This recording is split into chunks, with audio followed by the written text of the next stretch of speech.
That attitude is just not going to get you far in life, mine. So I don't think ever again will I be holding the door open for you.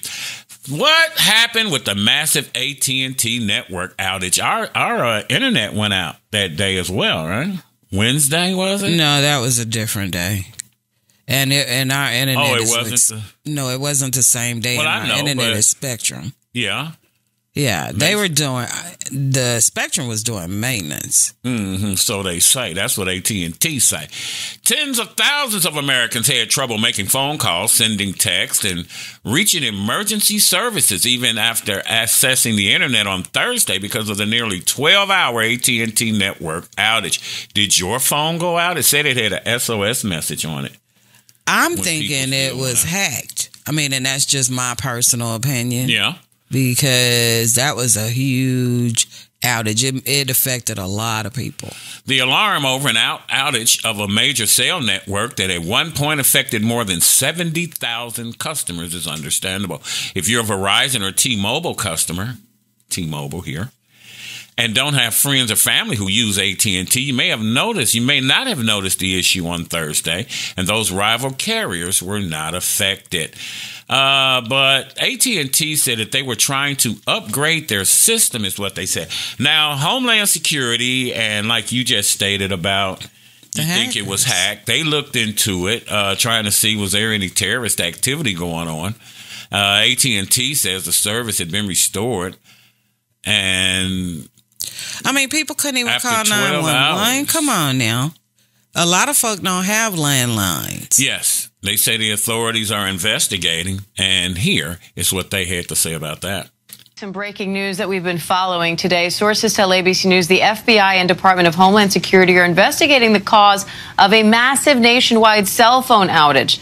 Officials are working to determine if the service disruption is the result of a cyber attack, a hack, or simply a technical malfunction. AT&T customers are slowly now coming back online after thousands of those cell phones went down earlier this morning. The cellular outage affected phones all across the country, with thousands of users reporting issues in cities including New York, Houston, Chicago, and San Francisco.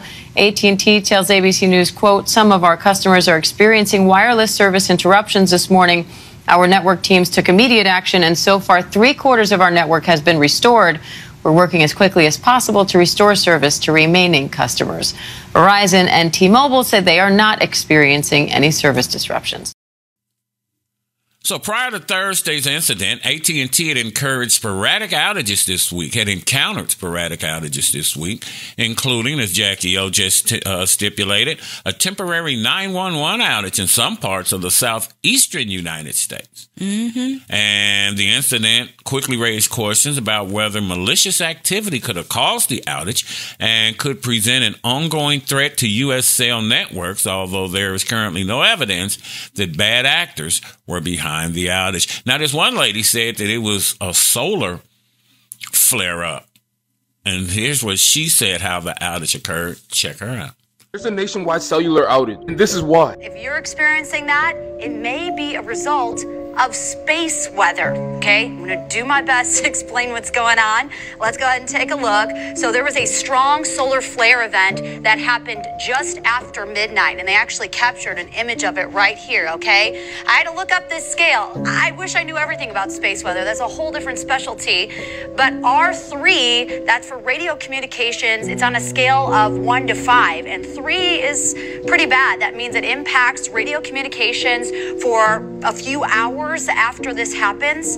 And so right now that could be impacting some of our technology. And sadly, we're entering a solar maximum where we're going to see more and more solar storms, solar flares. And it's never happened in this time of human history where we're relying on technology like we have never before. So interesting time. Hopefully they'll fix it. But the good news is, at least when you're on Wi-Fi, you should be able to still text and call people, right? But there is an effect on radio. It peaked right after midnight.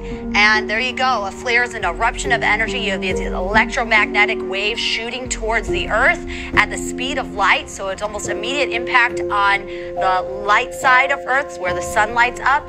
And so there you have it. We'll see. The ionosphere is protecting us from all this stuff, but it can interrupt radio communication.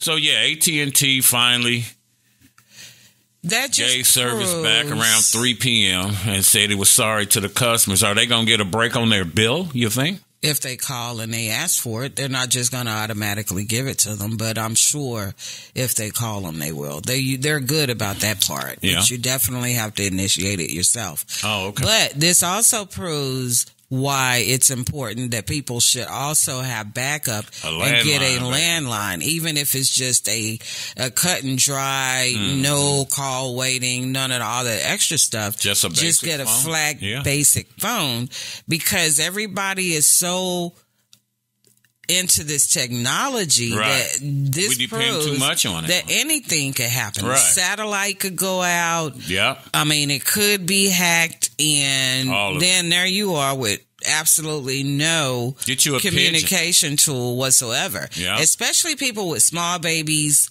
seniors, or people with health conditions. You need a surefire backup. Yeah. The FBI, meanwhile, said in a statement to CNN that it was in contact with AT&T regarding the outage, and said should they learn of any malicious activity, they would respond accordingly. The White House also responded, saying that federal agencies were in touch with AT&T about it and doesn't have an answer yet on what led to the interruptions. And again, they say they don't have all the answers yet, and they're working very hard to see if they can get to the ground of the truth. Now, AT&T said they were upgrading their network. This lady said it was a solar flare. But think about it. If it was so major, the White House had to start making phone calls. Yes, sir. It was more to it than you were just upgrading your network. Yep. Because if you're upgrading your network, it wouldn't have triggered all of that. Yeah. Mm-hmm. Well, so you know, somebody not saying something. They got to tell you something. They got to blow some kind of smoke. Yeah, well, up your tell butt. us something a little more believable. That was believable. No, it was not.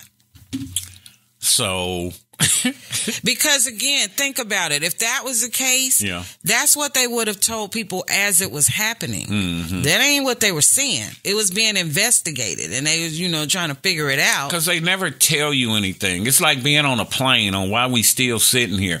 People are adults. Just tell people what the hell is going on, mine, and quit bullshit. And that's not everybody, because just like you're talking about that outage with Spectrum let me know. They sent me a text. They did. And they always send a text and let me know, okay, we're doing maintenance, and it's going to be out until this time. And then if that time comes and it doesn't happen and it's not back in service, they send me another text and tell me that it's gone on longer than they expected.